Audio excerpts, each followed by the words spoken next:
I'm a little nervous. Hello, my name is Maddie and this is my YouTube channel. More specifically, it's going to be a Booktube channel, and today I'm going to tell you guys what I read in March. Ooh, no. I read a lot of books in March. So this is going to be a March wrap up, and then right at the end I will do an April TBR so you guys can know what I plan to read next month. Again, that's like a tentative plan because I tend to read books in less time period than I thought I would. So who knows, but I have 5 books planned for April already.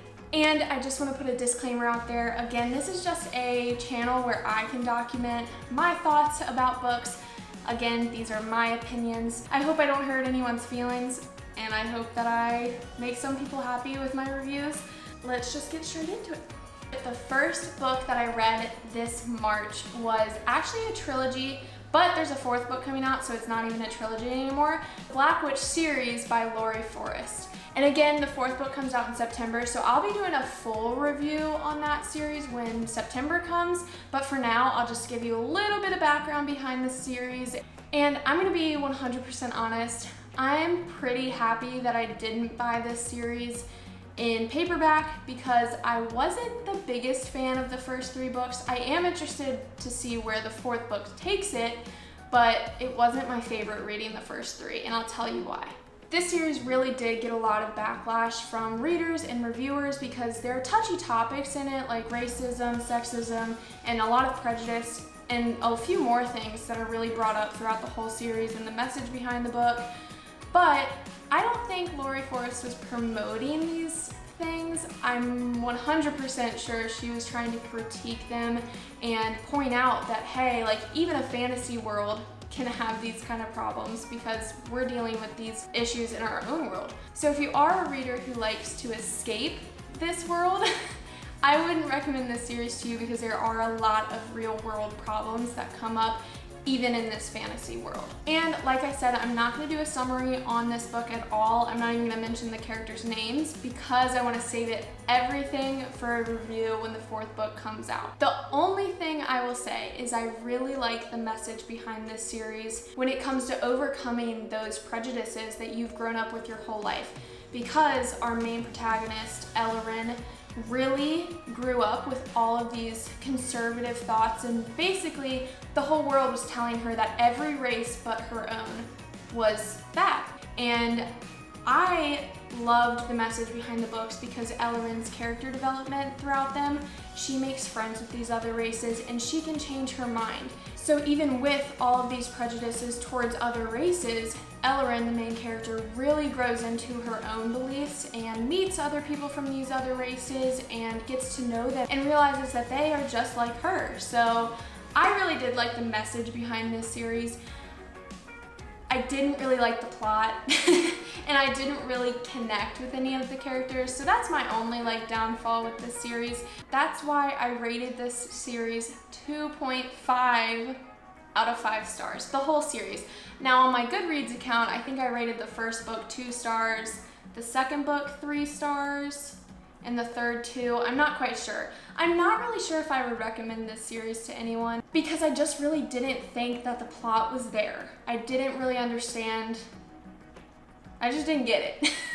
Overall, I'm not going to go into details about it. I'll get to that in September when the 4th book comes out. And the 4th book I read was It Ends With Us by Colleen Hoover. And again, I don't have the copy to this book because I lent it to my boyfriend's mom because I thought she would really like it. So she'll get that back to me eventually, but I hope that she enjoys the book. And I just really quick want to say, I'm not really a contemporary romance reader, but I had read the ACOTAR series in February and then the Black Witch trilogy, and I needed just a complete clean slate of fantasy. I needed to take a break from fantasy, so I picked up a romance novel. And I'm surprised at how much I liked this one.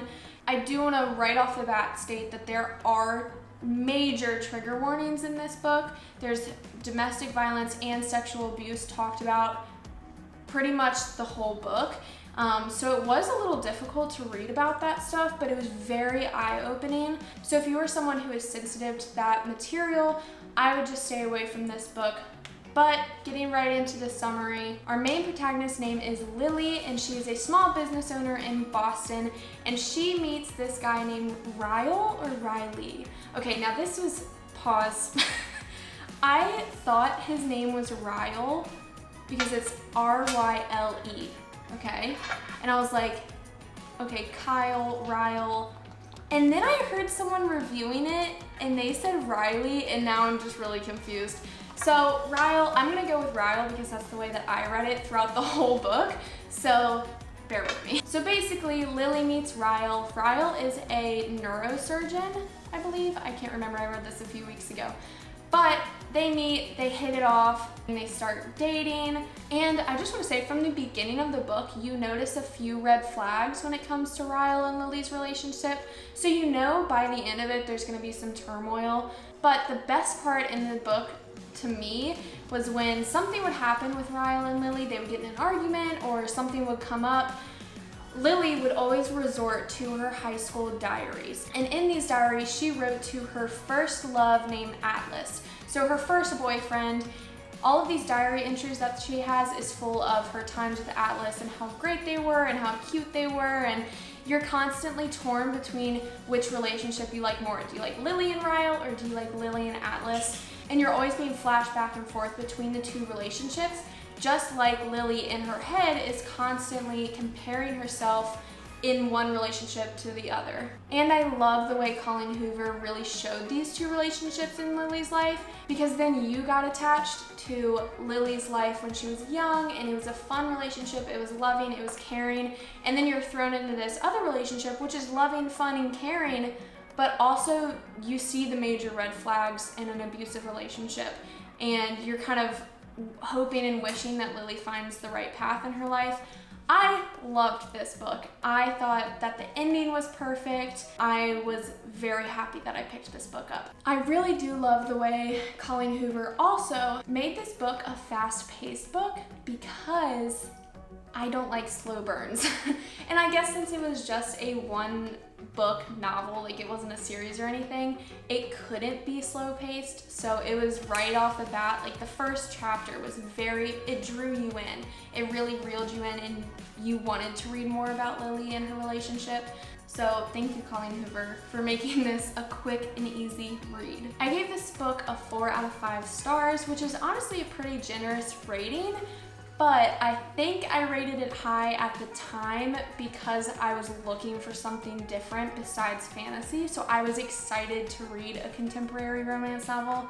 I was willing to jump into it, so I read it with a very open mind, and I rated it pretty high because of that. On to the 5th book I read in March, The Hating Game by Sally Thorne. I'm not gonna lie, I picked up another contemporary romance novel because I was like, you know, I liked the last one, let's read another one. But I didn't like this one as much. Even though that it wasn't a bad book by any means, I just felt like I was watching a Hallmark movie as I was reading. So I wasn't gonna give a summary on this book because honestly, you could just watch the movie and I think it would get the point across.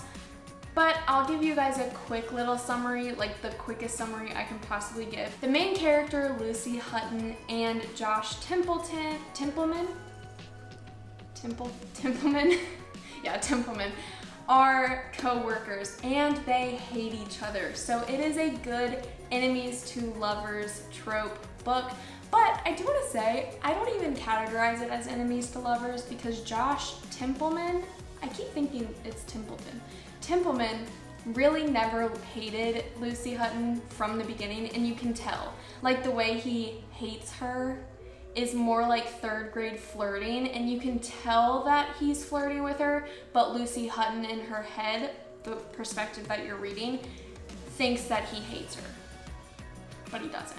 And they go through all of these ups and downs throughout their work life, and honestly, it's a cute book. It's nothing to like rave about, but I did think I had high expectations because I read It Ends With Us by Colleen Hoover before this. I gave this a 3 out of 5 stars because I would recommend it to people, but I wouldn't. Does that make sense? Like, it made me laugh at some parts. It really did make me giggle. There were some really, really cute, sweet parts. There were also some other parts where I was kind of questioning Josh's intentions. Like, he was a little, not aggressive, but I don't know, he just had some darkness to him.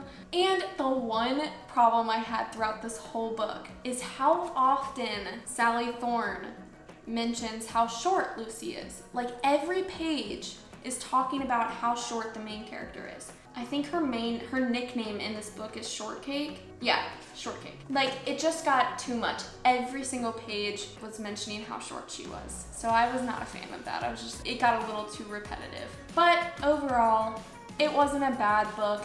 I wasn't the biggest fan. I know that was a really, really terrible summary.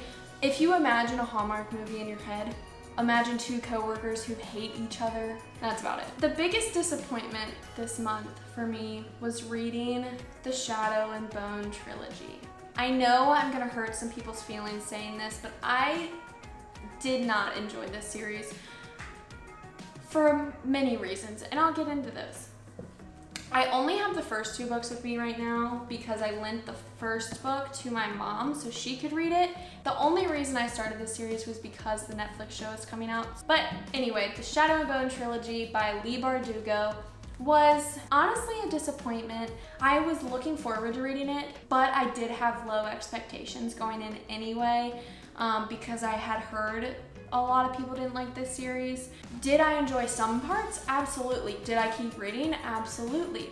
Like, it's still a book series and it's still a fantasy world that I would love. So yes, I kept reading, and honestly, I'm looking forward to the TV show. I think the TV show has a lot of potential. The trailer looks phenomenal, and I cannot wait to watch it. I know it's also a little mixed with Six of Crows, but I haven't read Six of Crows yet. That's on my TBR. I'm excited to watch the TV show to see if it changes my opinion on the books. And I just want to point out right from the beginning that I had no idea about anything from this series. Like, I knew nothing about these books. I'm pretty good at not reading spoilers or listening to spoilers. Like, if I hear one coming up on a video that I'm watching, or if I'm on Goodreads and reading through, I tend to just exit out because I don't want to spoil anything for myself. So I did a really good job about that, and there were some things in this series that did surprise me and that I was happy about. But doing a summary on this series, I don't think would benefit anyone, honestly. But I do want to touch on 3 things that I did not enjoy about this series. So the first thing that I did not enjoy was the plot. Pretty much the whole series. I'm not a fan of soft magic reads. It was too soft. It was like the softest of soft magic. By the end of the series, I still had no clue what the main protagonist's powers were. Like, she was a sun summoner, so she could summon light. She basically could glow, she could hold light in her hand, she could use it against darkness, but honestly, there was no explanation to what her power really did. And besides not knowing what Elena, the main character's powers really were, or the Darkling, don't even get me started on his power. He really had no power at all. Like, it was just like dark clouds. We really don't know what his power did. Besides that, I really had no clue where the plot was going the whole time. It was just a little too wishy-washy. Besides it not being plot driven, I don't think it was really character driven at all, because I didn't form a relationship or a connection to any of the characters in the book. The only character I really formed a connection with was Nikolai, and I think that's because he was kind of the dark, brooding, funny, witty character that this series needed. He really saved the whole damn series, let's be honest. Elena, I thought, was incredibly dull. She didn't really come into herself until the end of the 3rd book. Mal was okay. I'll give him credit for being Elena's backbone. She kind of just reminded me of a brick wall. She had like no personality, and I don't know if that was just me interpreting her character wrong, but that's how my opinion was about her. And then in my notes, by the Darkling's name, I literally just have question marks because I really don't even know what to think about him. Like, did I like him or did I hate him? He was technically a bad guy.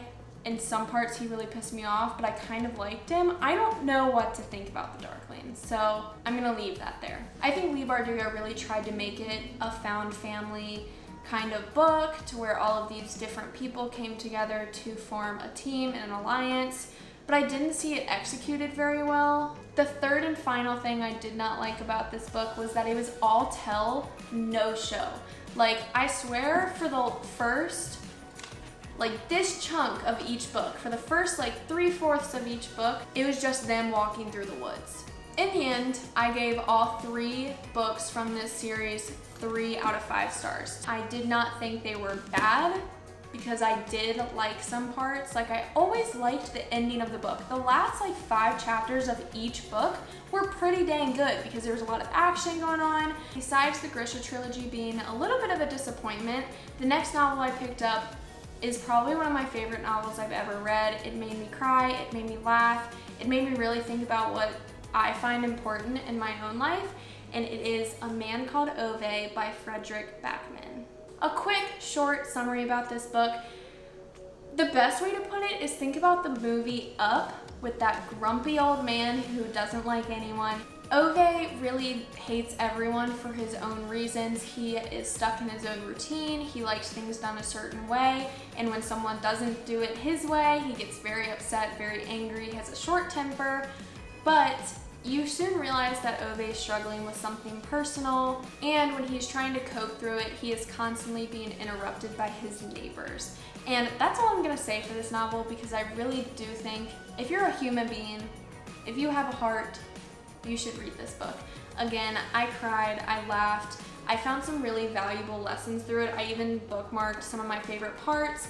I could relate this even to my own relationship, and this was a great palate cleanser right after the Grisha trilogy because I really needed it. I did not enjoy that series, as you can tell, but I loved this book. It's just so good. You should definitely read this book. I'm gonna recommend it to anyone and everyone.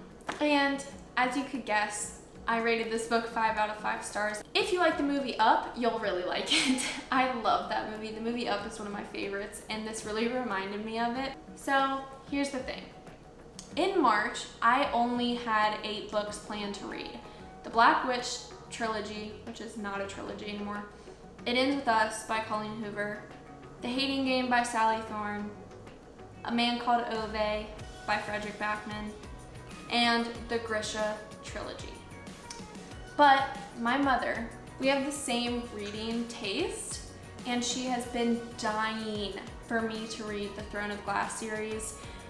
And I've read the first 4 books in 5 days. I was saving this whole series until April because in my head, I was so intimidated to read these books. That's gonna be so much time. I'm gonna be reading forever, all day, every day. And I have no self-control when it comes to reading. I've read 4 books. I don't even know how many pages this is. Let me do the math.